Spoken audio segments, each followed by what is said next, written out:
तो बेटा अपन ने ट्रिग्नोमेट्री फेज 1 कंप्लीट कर लिया है। कल रेंज टाइप के जो क्वेश्चन थे वो भी कर लिए थे, है ना।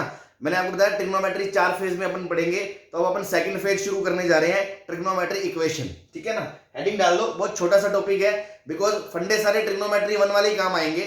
बस इसमें जो भी एडिशनल चीजें हैं, थ्योरी के नाम पे कुछ भी नहीं है। मतलब ये मान लो 1-1.5 लेक्चर में थ्योरी खत्म हो जाएगी, एक ही लेक्चर में खत्म हो जाएगी थ्योरी के नाम पे, तो 4 फॉर्मूले हैं बस। बाकी तो फिर वही मैनिपुलेशन है, थोड़ी आपकी बेसिक अंडरस्टैंडिंग है और ट्रिग्नोमेट्री 1 की नॉलेज है। ठीक है ना, तो छोटा सा चैप्टर है, शुरू करते हैं ट्रिग्नोमेट्री इक्वेशन।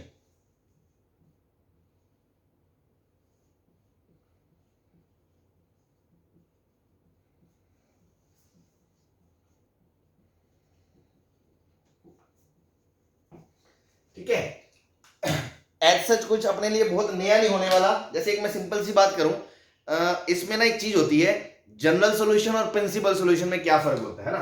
तो सबसे पहले मैं उसी की बात करता हूं, general solution versus principal solution.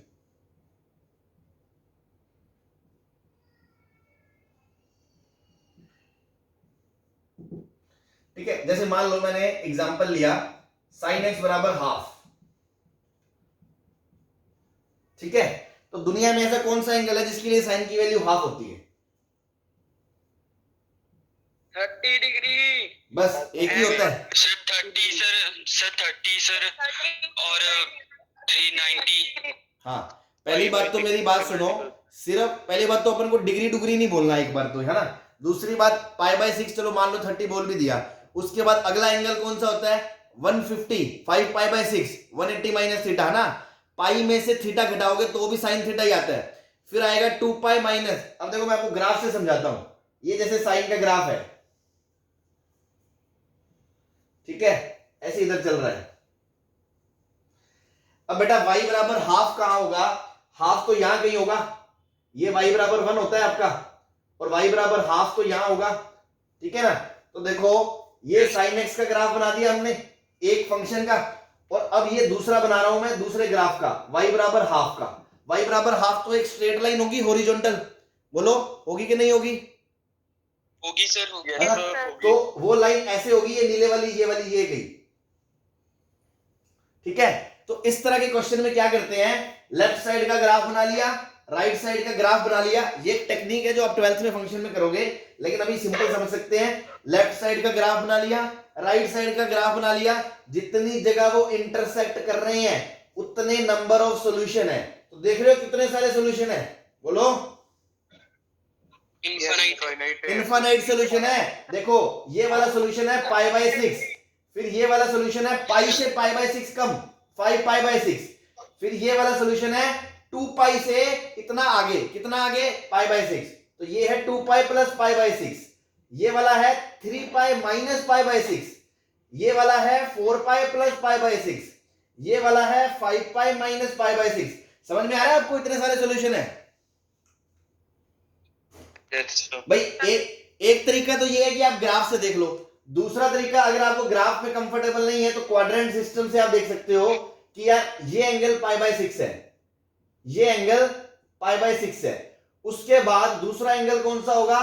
पाई में से π/6 घटा दोगे तो ये एंगल 5π/6 है, मतलब π/6 पे भी वैल्यू हाफ है, 5π/6 पे भी हाफ है। फिर थर्ड और फोर्थ में तो आएगा ही नहीं क्योंकि साइन नेगेटिव होता है। फिर वापस घूम के आओगे ये यहां पर, तो 2π चक्कर लगा के आओगे, तो देखो पहला एंगल आया π/6, फिर दूसरा एंगल कौन सा आएगा? 2π प्लस π/6, फिर एक चक्कर लगा के आओगे, फिर आएगा 4π प्लस π/6, इस तरह से आएगा। और यहां पर बेटा कौन सा आएगा? पहला आएगा 5π/6, 5π/6 को कैसे लिखोगे? पाई माइनस π/6, फिर 3π माइनस π/6, इस तरह से सॉल्यूशन आएंगे सारे। तो वही तो यहां लिखे हुए हैं।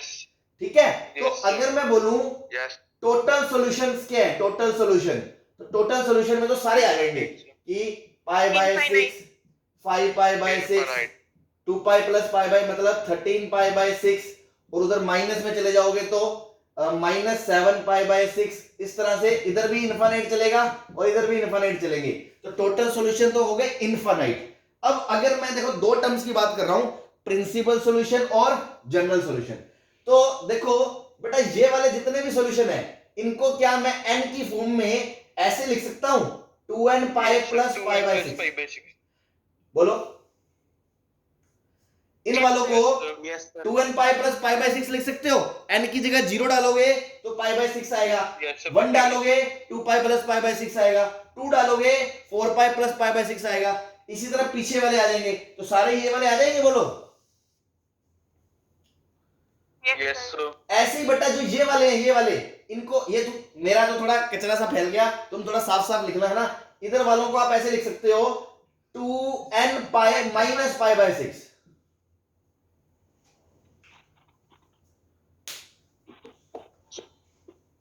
सॉरी, अगर n0 होगा 2n minus 1 pi by 6 नहीं 2n plus 1 pi minus 2n pi by minus 1 pi by 6 2n 2n 2n minus plus 1 pi 1 pi 2n minus 1 pi by 6 हाँ, very good very good. 2n plus 1 पाई, तो n की जगह 0 डालोगे तो पाई minus pi by 6, 1 डालोगे तो 3 पाई minus pi by 6। इस तरह से सारे आ रहे हैं। यस सर तो Yes, sir. अब आप जो फाइनल सर सर 2 अब सुनो, minus 1 नहीं आएगा सर क्या बेटा 2n minus 1 नहीं आएगा सर, फिर तो 1 आ ही नहीं रहा। अरे वो तो एक ही बात है, ऑर्डर नंबर को आप 2n प्लस 1 भी लिख सकते हो, 2n माइनस 1 भी लिख सकते हो, बताया तो था मैंने। ओके सर n 0 डालोगे तो पाई बाय 6 आएगा, और 2n माइनस 1 में n 1 डाल दोगे तो पाई बाय 6 आएगा। बात तो एक ही है, ओके सर ठीक है। तो बेटा फाइनल सॉल्यूशन को देखो, आप देखो 2n plus 1 pi minus pi by 6 type के angle union 2n pi plus pi by 6, इस तरह से आप लिखते हो। तो इससे बेटर है अगर मैं इन दोनों को कंबाइंड करके ऐसे लिख सकता हूं, ध्यान से देखना, n पाई प्लस माइनस 1 की पावर n पाई बाय 6। देखो, अगर n इवन है तो ये प्लस आ जाएगा, और अगर n ओड है तो बीच में माइनस आ जाएगा। यस सर बोलो, बात जमती है कि नहीं जमती है? जम रही है सर भाई इन दोनों का कंबाइंड सॉल्यूशन है बेटा। आप वैल्यू डाल के देखो, आपको नहीं समझ में आता। 0 डाला तो पाई बाय 6 आ गया, ये वाला। 1 डाला तो पाई माइनस पाई बाय 6 आ गया, 2 डाला तो 2 पाई प्लस पाई बाय 6 आ गया, 3 डाला तो 3 पाई माइनस पाई बाय 6 आ गया। सारे कवर हो रहे हैं नहीं हो रहे हैं? इसको बोलते हैं जनरल सॉल्यूशन। प्रिंसिपल कौन सा होगा? इसको बोलते हैं general solution, where n belongs to integer, n belongs to integer, मतलब n की वैल्यूज डालते जाओ, आंसर निकालते जाओ, 0 पे कुछ, 1 पे कुछ, 2 पे कुछ। तो सारे आंसर्स को समेटने वाला एक फॉर्मूला n के टर्म्स में, इसको बोलते हैं जनरल सॉल्यूशन। बोलो, बात क्लियर है? Yes sir Yes, sir. Yes sir और इसी में अगला टर्म है प्रिंसिपल सॉल्यूशन। तो प्रिंसिपल सॉल्यूशन वो होते हैं जो 0 से पाई के बीच में होते हैं, 0 से 2 पाई के बीच में होते हैं। तो इसके 0 से 2 पाई में कौन कौन है? एक तो है पाई बाय 6 और 5 पाई by 6, 5 pi by 6 5 pi by 6 बस ये दो ही हैं। तो 0 से 2 पाई के बीच में जो होंगे उन्हें प्रिंसिपल सॉल्यूशन बोल देंगे, और टोटल सॉल्यूशन का कंबाइंड फॉर्मूला जो होगा उसको जनरल सॉल्यूशन बोल देंगे। सही है भाई? यस सर अब मेरी एक बहुत ही काम की बात जो पूरे चैप्टर में काम आएगी, उसको मैं थोड़ा सा इंट्रोड्यूस कर रहा हूं आपके सामने। हालांकि थोड़ा बच्चों को दिक्कत आएगी, आगे जाके मैं क्लियर और आएगी हो जाएगी, लेकिन एक बार सुन ले बस। एक बात बताओ, जैसे यहां पर किसी ने बोला था 2n प्लस 1 पाई लिख दो, और किसी ने कहा था सर 2n माइनस 1 पाई लिख दो, तो बात तो एक ही है। फर्क क्या पड़ता? इसमें n 0 डालने पे जो वैल्यू आएगी और उसमें n 1 डालने पे आएगी। ये बात क्लियर है? यस सर अब ये भी हो सकता है ऑप्शन में आंसर ये यूनियन ये करके दिया हो, या फिर सिर्फ ये करके दिया हो। मान लो तुमने तो ये निकाला, ये और ये, और ऑप्शन में ये दोनों है ही नहीं, ऑप्शन में ये है, और तुम अगर इन दोनों को ऐसे क्लब नहीं कर पा रहे, सपोज अगर नहीं कर पाते किसी क्वेश्चन में, तो सर हमने तो कुछ आंसर निकाल दिया और ऑप्शन में आंसर है ही नहीं, हम ढूंढ रहे हैं। तो तरीका क्या होगा कि आप अपने क्वेश्चंस में n की वैल्यूज डालो, जो आपका आंसर आया है n की वैल्यूज डालो और आंसर निकाल के रखो 5-7। ऐसे ही ऑप्शन में भी एन की वैल्यूज डाल डाल के आंसर निकाल के देखो, तो जिस ऑप्शन के साथ आपके आंसर सारे आंसर मैच हो रहे हैं उस ऑप्शन को आपको टिक करना पड़ेगा। तो बात मुद्दे की मैं ये कहना चाहता हूं बेटा, ट्रिग्नोमेट्रिक इक्वेशंस के क्वेश्चंस में ऐसा होगा कि आपने कुछ सॉल्यूशन निकाला एन के टर्म्स में और ऑप्शन में वो आपसे मैच नहीं कर रहा, उसने उसकी शक्ल थोड़ी सी बदल दी है, तो आपको अपने आंसर में और ऑप्शंस में एन में आंसर डाल डाल के चेक करना पड़ेगा कि आपका आंसर किससे मैच कर रहा है। ये बात समझ में आती है? यस तो इसको नोट बना के लिख लें, आप खुद ही लिख लें, मैं बोल देता हूं नोट बना के कि ट्रिग्नोमेट्रिक इक्वेशन के क्वेश्चंस में ऐसा हो सकता है कि मैंने कुछ n का आंसर निकाला और ऑप्शन में n का कुछ और ऑप्शन अवेलेबल है, तो हमें दोनों में सब्स्टिट्यूट करके वेरीफाई करना पड़ेगा। एकदम देसी भाषा में लिख लो, ऐसे जैसे बोला कि हमारा आंसर कुछ और आ सकता है, ऑप्शन में कुछ और दिया हो सकता है, तो वेरीफाई करने के लिए n की वैल्यूज को डालकर हमें वेरीफाई करना पड़ेगा। और या फिर हम ऐसे स्मार्टनेस सीख जाएंगे धीरे धीरे, और कभी नहीं हमें कुछ दिख रहा तो हमें ऑप्शंस को वेरीफाई करना पड़ेगा, क्योंकि अपना आंसर जो आया n में और गिवन ऑप्शंस में n का आंसर अलग अलग दिखने में हो सकता है। ये बात क्लियर है? Yes sir. चलो बहुत अच्छे। हाँ भाई, ये वाला मिटा दूं? Yes sir. चलो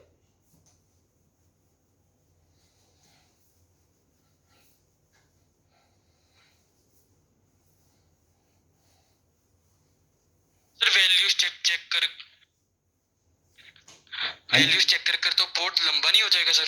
नहीं तो देखो मैं क्या कह रहा हूं, कभी कभी क्या होगा कि बाई चांस आपने कुछ निकाला, अब आप उसको तोड़ मरोड़ नहीं पा रहे, और क्वेश्चन तो हमें करना ही है ना, हमने कुछ सोल्व तो कर लिया, ऑप्शन में आपको दिख रहे हैं, तो क्या है ज्यादा ज्यादा n की 0 1 2 3 1 2 3 वैल्यू, आपको तो पता है मेरे आंसर क्या आ रहे हैं, और फटाफट देख लो ऑप्शन में। अब देखो जो थोड़ा बहुत टाइम लगेगा तो लगेगा, बट वो चीज अपन थोड़ा सा स्मार्टली डील कर सकते हैं कि यार एलिमिनेशन से अपन को पता चल जाएगा हाँ ये वाला मेरा आंसर आ रहा है, ठीक है ना? Okay sir. हाँ जी हाँ जी। सर अगर हम जो अपनी n की वैल्यूज डाले 4-5 डाल ली, मान लो 2-3 ऑप्शंस में 3-4 आंसर तो सही आ गए, तो वो डाल रहे हैं। क्या कह रहे हो? 2-3 ऑप्शन में सेम आ रही हैं? जैसे आंसर आ रहा है, पर अगर वो वाली ऑप्शन सेलेक्ट करेंगे जिसमें सबसे ज्यादा आंसर आ रही है। नहीं, देखो ऐसा नहीं है कि तुमने जो n मेरे में डाला, मान लो मैंने n 0 डाल के वैल्यू निकाली, जरूरी नहीं है ऑप्शन में n 0 डाल के वो वैल्यू आएगी, हो सकता है वो वैल्यू उसमें n 1 डालने पे आ रही हो। अभी मैंने एग्जांपल बताया ना कि यार 2n + 1 और 2n - 1 तो एक ही चीज होती है ना भाई, 2n + 1 और 2n - 1 एक ही चीज होती है। मान लो मैंने ये निकाल लिया और मेरे पास दिमाग नहीं है कि ये इसके बराबर है, मुझे नहीं पता सपोज किसी क्वेश्चन में, तो मैं क्या सोचूंगा, मैं सोचूंगा n 0 डालूंगा तो क्या आ रहा है -1, 1 डालूंगा तो 1, 2 डालूंगा तो 3, इस तरह आंसर आ रहे हैं। फिर मैं ऑप्शन में मान लो 4 ऑप्शन है, एक है 2n, एक है 4n + 1/2, एक है 4n + 3/2, फिर मैं इन चारों में n की जगह 0 1 2 डाल के देखूंगा। जैसे इसमें डाला 0 डाला तो 0 आ गया, इसमें 0 आ ही नहीं रहा, मतलब ये आंसर नहीं हो सकता। फिर इसमें 0 डाला तो हाफ आ गया, मतलब ये आंसर नहीं हो सकता। इसमें डाला 3/2, ये आंसर नहीं हो सकता। इसमें डाला 0 तो 1 आ गया, 1 डाला तो 3 आ गया, तो ये सारे आंसर मैच कर रहे हैं, इसलिए मैं बोलूंगा अच्छा ये इसके बराबर है, मतलब मेरा तो ये आ रहा था ऑप्शन में ये दे रखा है तो मैं इसको टिक कर दूंगा। समझ में आई बात? तो ये कैसे पता चला? ऐसा थोड़ी है कि मैंने यहाँ पे n 0 डाला था तो -1 आ रहा था, और यहाँ पर 0 डालने पे -1 थोड़ी आएगा, यहाँ पर 0 डालने पे कुछ और आएगा, लेकिन हमारी वैल्यूज जो आ रही हैं और ऑप्शन में जो वैल्यूज आ रही हैं वो सारी मैच करनी चाहिए, कोई भी एक ज्यादा या कम नहीं होनी चाहिए। तो हम सारी तो नहीं देख सकते, इस तरह एलिमिनेशन से कर सकते हैं, ये समझाना चाह रहा हूं। या आपको ऑलरेडी पता हो कि ये तो इसके बराबर ही होता है, तो जैसे उन दोनों को मैंने क्लब किया, ऐसे सपोज किसी क्वेश्चन में आप नहीं क्लब कर पाए, ऑप्शन में उसने स्मार्टली क्लब करके दे दिया, तो आप ऐसे वेरीफाई करके देखेंगे, क्योंकि दिखने में वो आंसर आपसे अलग हो सकता है आपका आंसर सही है लेकिन वो दिखने में अलग है ऑप्शन में, तो आपको वेरीफाई करना पड़ेगा ना कि कौन सा आंसर टिक करना है। समझ में आ गई बात? Yes sir. ठीक है, तो अब फटाफट अपन इसका फॉर्मूलों का डेरिवेशन भी आप लोग देख सकते हो। जैसे पहला ही फॉर्मूला है sin x = sin अल्फा का जनरल सॉल्यूशन बताना है, तो sin x - sin अल्फा, हालांकि अभी मैंने करा है ये, अभी फिर दोबारा बता रहा हूं बस। sin c - sin d क्या होता है? 2 cos x - x + α/2 और sin x - α/2 म्यूट रखो, म्यूट है ना। अब दो चीजों का प्रोडक्ट 0 है, तो यार या तो ये 0 है या फिर ये जीरो है, दोनों में से कोई एक चीज जीरो है। तो जब ये चीज जीरो होगी मतलब cos of x plus alpha by 2 zero होगा। मतलब अब एक चीज आपको पता है cos कब कब जीरो होता है, odd multiple of pi by 2 पे। यस सर, 2n + 1 बस, तो इसका मतलब x प्लस अल्फा बाय 2 क्या होगा, 2n + 1 पाई बाय 2 होगा। होगा कि नहीं होगा? 2 से 2 कट गया, मतलब x बराबर क्या होगा, 2n + 1 पाई माइनस अल्फा होगा। या फिर क्या होगा, साइन वाला पार्ट जीरो होगा, और साइन वाला पार्ट जीरो होगा मतलब इसका जो एंगल है वो क्या होगा, इसका जो एंगल है वो क्या होगा, n पाई होगा। तो x बराबर क्या होगा, 2n पाई प्लस अल्फा होगा। तो देखो दोनों सॉल्यूशन आ रहे हैं ना, कि या तो ऐसा होगा या ऐसा होगा। तो दोनों को कंबाइन करके आप बोल सकते हो x बराबर n पाई प्लस माइनस 1 की पावर n अल्फा होगा, where n belongs to integer. तो देखो जीरो डालोगे तो ये आएगा अल्फा, 1 डालोगे तो आएगा पाई माइनस अल्फा, 2 डालोगे 2 पाई प्लस अल्फा। इस तरह सारे एंगल कवर हो रहे हैं। तो आपको याद रखना है कि इसका जनरल सॉल्यूशन क्या होता है, x बराबर n पाई प्लस माइनस 1 की पावर n अल्फा, जहां अल्फा क्या है, इंटीजर, सॉरी n क्या है, इंटीजर। अब एक एग्जांपल से समझ ले कहना क्या चाह रहे हैं। मान लो क्वेश्चन में आ गया कि sin x बराबर -√3/2, सही है। तो भैया आप क्या करोगे, आप पहले तो इसको सोचोगे कि ये किसके बराबर है, क्योंकि sin x बराबर sin अल्फा लिखोगे, अल्फा। तो मैं इसको sin 330 sin -π/3 लिख सकता हूं। यस सर, ठीक है, तो ये बेटा बन गया sin x बराबर sin अल्फा। तो सीधा स्टैंडर्ड फॉर्मूला मुझे रटा होना चाहिए। मैं बोलूंगा आंसर क्या है, x बराबर n पाई प्लस -1 की power n into alpha minus π/3। ये आपका आंसर आ गया, n बिलोंग्स टू इंटीजर। अब सोचो तो जो बच्चा पीछे बोल रहा था, ध्यान से सुनना, एक बच्चा ये भी बोल रहा था, बच्चा नंबर 2, वो बोल रहा था कि सर इसको ऐसे लिख दो, sin x बराबर sin 180 प्लस π/3 4π/3। बोलो सही है कि नहीं? यस सर, तो वो बच्चा ऐसे लिखता x बराबर n पाई प्लस -1 की पावर n 4π/3। क्या ये आंसर गलत है क्या? नो सर, तो ये भी सही है, ये भी सही है। अब मेरी बात समझ में आई? मान लो तुमने ये कर दिया और तुम ऑप्शन में इसका थोबड़ा ढूंढ रहे हो और ऑप्शन में ये है ही नहीं, ऑप्शन में ये है, तो बेटा ये तो आपको स्मार्टनेस से देखना पड़ेगा ना, कि आप या तो समझ जाओ अरे अल्फा इसने ये ले लिया, फिर तो मैं डायरेक्ट टिक टिक मार दूंगा, या फिर आप क्या करोगे, इसमें n की वैल्यू डालोगे 0 1 2 3 2 4, इसमें डालोगे 2 4 और देखोगे कि आपकी वैल्यू सेम आ रही है, फिर आप कहोगे अच्छा हाँ अरे यार ये तो यही लिखा हुआ है। बात खोपड़ी में उतरी, जो मैंने नोट लिखाया है बहुत जोरदार वो बात है, बच्चों को समझ में नहीं आती शुरू शुरू में कि हम जिसको ढूंढ रहे हैं ऑप्शन में वो नहीं होता, उसका कोई रूप बदल देते हैं। तो हमें या तो वो डायरेक्ट ऐसे समझ में आ जाए कि अच्छा यार इसको ये लिख दे तो कौन सी खास बात है, मतलब ये सेम है। जैसे 2n-1 को 2n+1 लिख दे तो कौन सी खास बात है, दोनों सेम है। जैसे मैंने आपको बताया था 4n+1 π/2 लिखा हो या 4n-3 π/2 लिखा हो, ट्रिग्नोमेट्री फेज में याद करो खड़े वाले डंडे पे, तो भी एक ही बात है। तो या तो आपको ये चीजें पता हो, स्मार्टनेस से आप देख लो, नहीं पता, अगर किसी जगह नहीं पता तो वैल्यूज डाल डाल के चेक करेंगे। ये नोट 1 जो मेरा था मैंने लिखाया, तुम्हें समझाया, वो समझ में आ गया? यस सर, अब यहां पर नोट 2 भी डाल दो साथ ही साथ, कि ये जो अल्फा है ना, अल्फा तो तुम कुछ भी ले सकते हो, कायदे से तो तुम कुछ भी ले सकते हो, ठीक है ना, लेकिन जो अपना स्टैंडर्ड है ना, तो वो अपन प्रिंसिपल रेंज के अंदर ले लेंगे 0 से 2 पाई के बीच में, ठीक है ना, कि alpha can be taken anything, any angle, but in standard we take in 0 to 2 pi। कि भाई मार्केट वालों ने डिसाइड कर लिया यार ऐसे कंफ्यूज मत करो, 0 से 2 पाई के बीच में ले लो, लेकिन ऑप्शन में ये है, ये भी सही है, ये है, ये भी सही है, मल्टीपल चॉइस है तो सब सही है। बात क्लियर है आपको? Yes sir. तो दो हमने गहरी बातें कर ली है ना, नए बच्चे के हिसाब से, कि एक तो आंसर दिखने में अलग हो सकता है, या तो आप उसको मॉडिफाई कर लो, पहचान लो उसमें, या वैल्यूज रख के वेरीफाई कर लो। दूसरा, ये जो अल्फा होता है, अल्फा, इसको आप कुछ भी ले सकते हो, मतलब कुछ भी, मतलब ऐसे थोड़ी वैल्यू सेम आनी चाहिए। अब भाई साइन -12 √3/2 तो बहुत जगह होता है, तो कुछ भी ले सकते हो, 2 pi plus 3 pi plus pi bye 3 भी ले सकते हो, है ना, ऐसे करके वैल्यू चेंज हो सकती है, बट हमने कहा इन जनरल 0 से 2 पाई होता है, बट कोई रूल नहीं है, ठीक है ना, दूसरा भी ले सकते हो। क्लियर है बात? सर ये नोट 2 वाली बात नहीं समझ में आई। बेटा अभी बताया ना, यहाँ पे मैंने एक बार तो अल्फा ये ले लिया, एक बार अल्फा ये ले लिया, भाई लेने को तो तुम कुछ भी ले सकते हो, ऐसे 2 pi plus 3 pi plus pi bye 3 भी तो माइनस रूट 3 बाई 2 होता है, तो यहाँ पे 3 पाई प्लस पाई बाय 3 भी तो ले सकते थे अल्फा। Yes sir. तो अल्फा मैंने कहा कुछ भी ले सकते हैं, बट इन जनरल मार्केट में जो हमने कहा 0 से 2 पाई के बीच में लेना, बात खत्म। Okay sir. सही है। कुछ लोग इसको 0 से 2 पाई की जगह माइनस पाई से पाई के बीच में देख लेते हैं, भाई कोई भी एक 2 पाई की साइकिल ले लो, तो माइनस पाई से पाई या 0 से 2 पाई में अपन प्रीफर करेंगे, बाकी लेने को कुछ भी ले सकते हो, इसमें कोई दिक्कत नहीं होनी चाहिए। सही है। Yes sir. ये मिटा दूं? Okay sir. ये प्रूफ समझ में आना चाहिए, ठीक है, क्योंकि ये चीजें हैं जो क्वेश्चंस में यूज होंगी। हाँ, ये अलग बात है कि हमें इसका रिजल्ट डायरेक्ट याद रखना है, ठीक है। मिटा रहा हूं मैं इसको।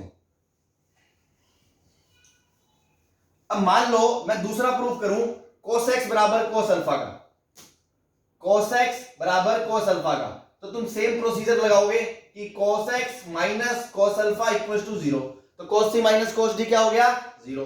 तो cos c minus cos d क्या होता है? 2 sin x plus alpha by 2 into sine alpha minus, मतलब माइनस को बाहर ले लो, ऐसे minus x minus alpha by 2 is equal to 0। कोई दिक्कत? No sir. अब आप बोलोगे या तो ये 0 होगा या ये 0 होगा, और जब ये 0 होगा तो इसका argument x plus alpha by 2 क्या होगा? n पाई होगा। तो बेटा यहां से x क्या आएगा? 2n पाई माइनस अल्फा, और यहां से क्या आएगा? x माइनस अल्फा बाय 2 बराबर n पाई होगा।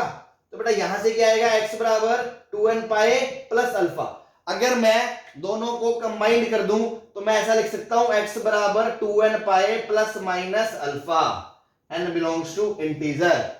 बोलो।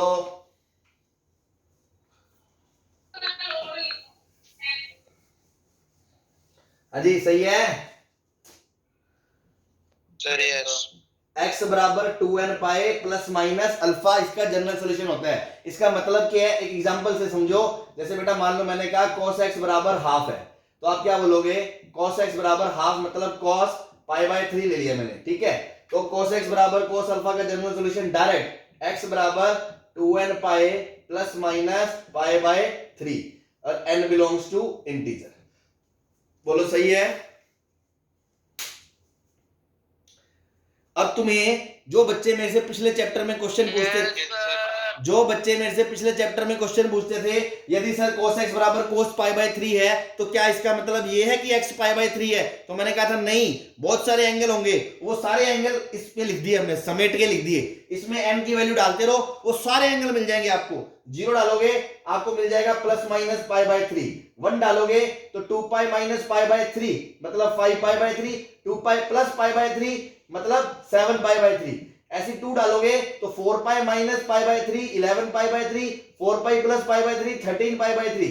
इस तरह से इधर और इधर जाते जाओगे, आपको सारे अलग अलग सॉल्यूशन मिलते जाएंगे। तो वो जो इनफाइनाइट नंबर ऑफ सॉल्यूशंस है ना, उन सबको समेट के एक छोटे से फॉर्मूले में n के टर्म्स में ऐसे लिखना कहलाता है जनरल सॉल्यूशन। तो अब आपको क्लियर है कि cos x बराबर cos थीटा है, इसका मतलब x बराबर थीटा नहीं होता, 2n pi plus minus theta होता है। क्लियर है? और अगर इसमें मैं बोल दूं कि नंबर ऑफ सॉल्यूशन बताओ जो कि 0 से 2 पाई के बीच में है, मतलब प्रिंसिपल सॉल्यूशन कितने हैं, तो देखो कितने हैं, गिनो। सर 5 बाय 3 5 बाय 3 1 मिनट कम कर, बस 2 ही हैं। Yes sir. मान लो इसमें मैंने कहा ये है प्रिंसिपल सॉल्यूशन, और इसी क्वेश्चन में मैंने मान लो कह दिया नंबर ऑफ सॉल्यूशन बताओ, नंबर ऑफ सॉल्यूशन जो -2 पाई से 2 पाई के बीच में है। तो आपको ऐसे गिनने पड़ेंगे, ठीक है ना, ऐसे आपको गिनने पड़ेंगे कि देखो 0 से 2 पाई में तो ये आगे पाई बाय 3 4 आगे पाई बाय 3 5 पाई बाय 3, और पीछे जाओगे तो माइनस पाई बाय 3 और -1 रखोगे तो -2 पाई माइनस पाई बाय 3, तो -2 पाई के पार चला जाएगा, -2 पाई प्लस पाई बाय 3 मतलब -5 पाई बाय 3। ये 4 सॉल्यूशन आएंगे। बोलो सही है। Yes sir. तो इस सर तरह ऐसे भी याद कर सकते हैं कि हर 2 पाई के साइकिल में 2 ही आ रही है। क्या कह रहे हो? ये इसके, सर, हाँ हम देख इसके रहे हैं लिए जैसे बोल कि- सकते हो, इस क्वेश्चन के लिए बोल सकते हो ना। वो तो आपको भी पता है कि cos x 2 पाई के अंदर 2 ही बार हाफ होगा, लेकिन किसी क्वेश्चन में मान लो कुछ और चीज है, उस पर तो नहीं बोल सकते ना अपन। Yes sir. ठीक है ना? चलो सर जो आपने अभी -2 पाई वाला कहा वो बता दो एक बार। बेटा, सारे सॉल्यूशन लिख दिए मैंने। देखो n की जगह 0 डाला तो आया ±π/3, 1 डाला तो ये आ गया। आगे जाओगे तो 2 पाई से बड़ा हो जाएगा, तो मुझे देखने की जरूरत नहीं है, मैंने काट दिए। फिर -1 डाला, -1 डाला तो एक आएगा -7π/3 और एक आएगा -5π/3। अब इसके आगे तो वापस -2 पाई से छोटे हो गए, लेकिन मुझे -2 पाई से छोटे चाहिए ही नहीं, तो उसके बीच में तो ये 4 ही है ना। Okay sir. ठीक है भाई, चलो ठीक है। तो ज्यादा टाइम ना लेते हुए एक फॉर्मूला और डिराइव करना है अपन को, वो डिराइव कर लेते हैं फटाफट। बाकी कहानी फिर अभी अभी तो बहुत टाइम पड़ा है, लेकिन इस वाली मीटिंग का नहीं है, फिर मुझे दूसरा लिंक भेजना पड़ेगा। Yes sir. इसके 10 मिनट है।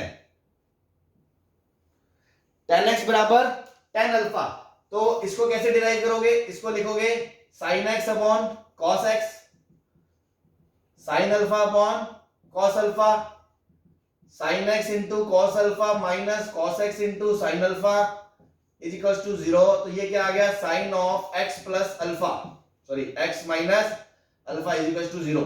तो x माइनस अल्फा क्या हो गया? n pi plus alpha. तो x क्या आ गया? n pi plus alpha. तो देख भी सकते हो, तुम इस चीज को फील भी कर सकते हो यार, ऐसा नहीं है। देखो आपको पता है कि 0 डालोगे तो एंगल अल्फा है, उसके बाद वो पाई प्लस अल्फा भी तो सेम वैल्यू देता है आपको भाई। tan 30 है, Yes, 1/√3 है, तो अगला एंगल 180 प्लस 30 भाई तो आता है, और उसका अगला 2 पाई प्लस पाई अल्फा भी आएगा, फिर अगला 3 पाई प्लस अल्फा भी आएगा, फिर अगला 4 पाई प्लस अल्फा भी आएगा। तो इसका जो जनरल सॉल्यूशन है वो n पाई प्लस अल्फा है, बस। सही है? Yes sir. ठीक है। जैसे इसका मतलब क्या है, जैसे मान लो मैंने कहा एक छोटा सा एग्जांपल, tan x बराबर -√3, तो मैंने इसको लिख दिया tan x बराबर, यहां tan अल्फा लिखना है, तो कोई ऐसा एंगल जिसका -√3 हो, तो मैंने माइनस पाई से पाई के बीच में सपोज -π/6 बोल दिया, tan ऑफ -π/3। बोलो सही है? माइनस। ठीक है। Yes sir. अब आप सीधा फॉर्मूला लगाओगे x बराबर n pi plus alpha, minus pi. बस खत्म बात, आंसर आ गया, n बिलोंग्स टू इंटीजर। अब आपसे पूछे 0 से 5 पाई के बीच कितने सॉल्यूशन है, तो देख लो रख के, उस हिसाब से आपको आंसर पता चल जाएगा, कोई दिक्कत नहीं आएगी।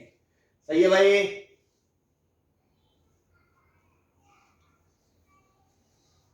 ठीक है, नो सर। सही है।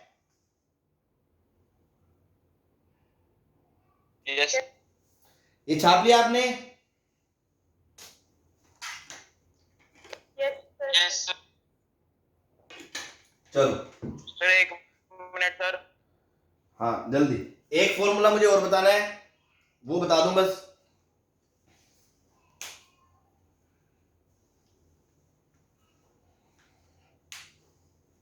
देखो अगर अभी आपके पास टाइम है तो अपन दोबारा लिंक भेज के शुरू कर लेंगे। अगर आप नहीं चाहते हो, टेस्ट है आपका, तो आपकी चॉइस है, बता दो मुझे पहले। सर रहने दो सर। रहने दो सर। 1041 तो हो जाएंगे सर। 1042। चलो कोई नहीं, ठीक है, छोड़ो छोड़ो, है ना। ये मिटा रहा हूं मैं, ठीक है।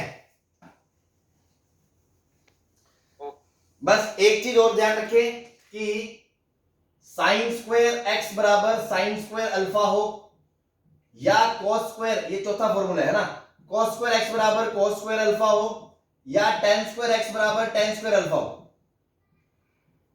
इन तीनों का ही जनरल सॉल्यूशन एक ही होता है, जीएस। क्या? x बराबर n pi plus minus alpha, n belongs to integer. ठीक है। कैसे? सर सिंपल सा है, कोई भी एक चीज ले लो। मान लो मैंने कहा साइन स्क्वायर एक्स बराबर साइन स्क्वायर अल्फा, तो आप क्या बोलोगे? Sine square x minus sine square alpha बराबर 0। तो sine square A minus sine square B को क्या बोलोगे? Sine x plus alpha into sine of x minus alpha. Sine of x में तो या तो ये 0 है, मतलब एक्स प्लस अल्फा बराबर n पाई है, या ये वाली चीज 0 है, मतलब एक्स माइनस अल्फा बराबर n पाई है। तो x बराबर या तो n पाई माइनस अल्फा है और या x वाई बराबर n पाई प्लस अल्फा है या माइनस अल्फा है। तो दोनों को कंबाइंड करोगे तो बेटा एक ही सॉल्यूशन आएगा, x बराबर n pi plus minus alpha.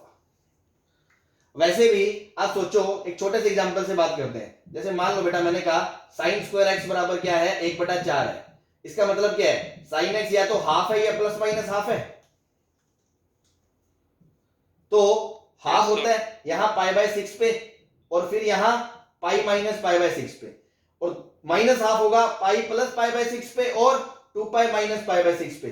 तो देखो चारों लाइनें आ गई ना सिमेट्रिकली। भाई ये वाली भी आ गई, ये वाली भी आ गई, ये वाली भी आ गई, ये वाली भी आ गई। तो ये तो क्या है, alpha 2 pi plus alpha 4 pi plus alpha. ये क्या है, pi plus alpha 3 pi plus alpha. इन दोनों को मिला दूंगा तो क्या बन जाएगा, n पाई प्लस अल्फा। ऐसे इन दोनों को मिला दूंगा तो बन जाएगा n पाई माइनस अल्फा। तो सारे सॉल्यूशन मिल रहे हैं नहीं मिल रहे हैं, बोलो। और अगर इसका सीधा आप आंसर लिखना चाहें फॉर्मूले से तो मैं क्या लिखूंगा, sine square x is equal to sine pi by 6 का स्क्वायर। बोलो ऐसे लिखूंगा। यस भाई यस ये किसका स्क्वायर है, साइन पाई बाय 6 का स्क्वायर है ना, क्योंकि हाफ का स्क्वायर है बस। तो x बराबर इस फॉर्मूले से सीधा n pi plus minus pi by 6, n belongs to integer. ठीक है भाई, समझ में आ गया। तो थ्योरी के नाम पे तो कुछ नया कुछ नहीं है, ये 4 फॉर्मूले हैं। बाकी क्वेश्चन कैसे करने हैं, कैसे कैसे वो अपन थोड़ी खुद की तरफ से थ्योरी बनाते रहेंगे। 1-2 चीजें और है काम की जो आपको सिखानी है। कुछ गलतियां जो स्टूडेंट्स करते हैं जो हमें नहीं करनी है, बहुत ही फूंक फूंक कर चलना पड़ेगा। तो वो मैं सारी चीजें अब नेक्स्ट क्लास में अपन कवर करेंगे, नोट्स वगैरह बनाएंगे, फिर एग्जाम्पल्स शुरू करेंगे, है ना। बाकी जो नई चीज है वो ये जनरल सॉल्यूशन का आपको मतलब समझ में आ गया होगा, क्योंकि आप पिछले चैप्टर में यही पूछते रहते थे कि सर 10x बराबर √3 है तो क्या x बराबर 30 होगा क्या, 160 होगा क्या। नहीं होगा, और भी चीजें होंगी, वो सब क्लब करके आप ऐसे लिख सकते हो। तो sin x बराबर sin अल्फा, cos x बराबर cos अल्फा, tan x बराबर tan अल्फा का जनरल सॉल्यूशन याद है। उसके बाद सर बाकी 3, तो बाकी 3 तो वैसे ही हो जाएंगे ना भाई। कोट है तो उसको 1/10 करके लिख लोगे,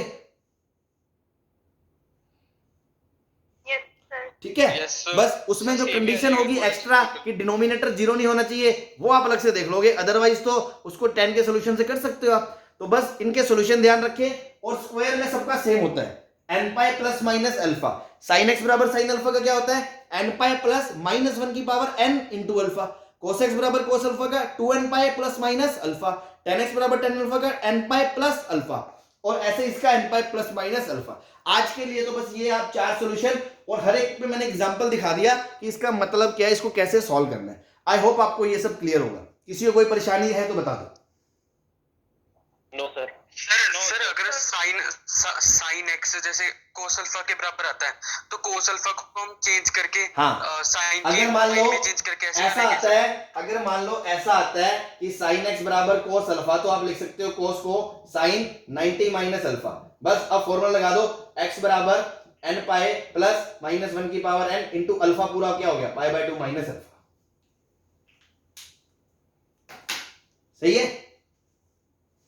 यस ठीक है भाई, क्लियर है सबको। तो बस ठीक है, फिर आज अब बीच में कट हो जाएंगे, उससे अच्छा तो पहले बाय बाय कर देते हैं अपन। सर हाँ जी, सर बाय, थैंक यू ठीक है जी। कोई दिक्कत किसी को?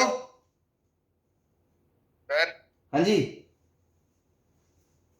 सर जो वीडियो लेक्चर अपलोड करते हो ना, उस पे तो डेट लिख दिया करो, वैसे ढूंढने में परेशानी होती है। डेट लिखी होती है और साथ में डेट।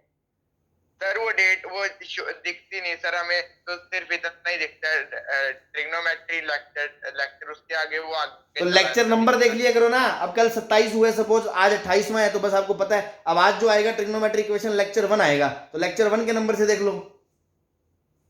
सर आप डेट लिख दिया करो। अरे डेट लिखता हूं भाई, वो तुम्हारे ऐप में आती नहीं है। चलो ठीक है, ओके, थैंक यू।